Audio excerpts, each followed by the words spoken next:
அதெல்லாம் நீ போக கூடாது. கதவை தட்டு, அவங்களே வந்து பூவை வாங்கிட்டு போவாங்க. ஏய், நான் ஏன் உள்ள போக கூடாது?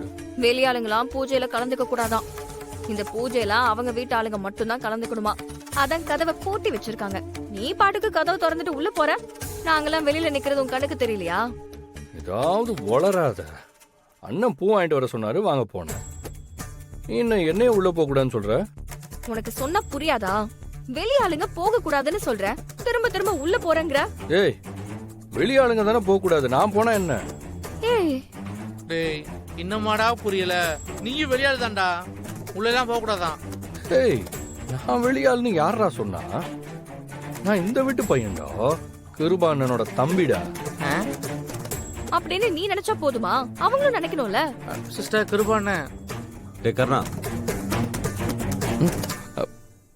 இங்க என்னடா பண்ணிட்டு இருக்க? எவ்வளவு நேரம் உனக்காக வெயிட் பண்றது? இல்ல வா. இந்த வந்துட்டேண்ணா, இந்த வரேன். நீங்க போங்கண்ணா, நான் வரேன். ஏய், இப்ப என்ன சொல்ற? உள்ள போகாதீங்க, வெளிய ஆளுங்க போக கூடாது, அதான் கதவை பூட்டி வச்சிருக்காங்க. அது இல்லாம கிருபான உங்களை தம்பியா நினைக்கல. அடேங்க அப்பா, ஒரு நிமிஷத்துல என்னெல்லாம் சொல்லிட்ட.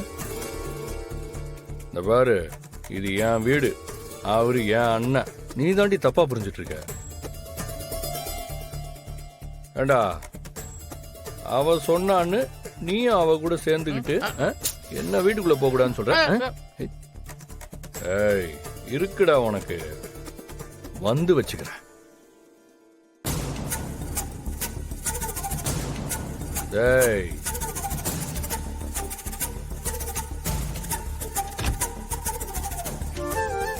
என்ன சிஸ்டர் இதெல்லாம்? கிருபானனே வந்து உள்ள கூட்டு போறாரு. வெளியாளுங்க போக கூடாதுன்னு நீங்க தானே சொன்னீங்க. எனக்கும் அதான் புரியல.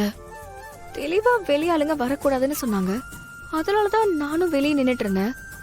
இவன் பாட்டுக்கு உள்ள போயிடக்கூடாதே, அதனால இவனை திட்டக்கூடாதே, இவன் அசிங்கப்படக்கூடாதுன்னு நான் நின்னுக்கிட்டு இருந்தா கதவை திறந்துட்டு அவரே கூட்டிட்டு போறாரு. சிஸ்டர், எனக்கு ரொம்ப நீங்க தான் தப்பா நினைச்சிருக்கீங்களோன்னு தோணுது.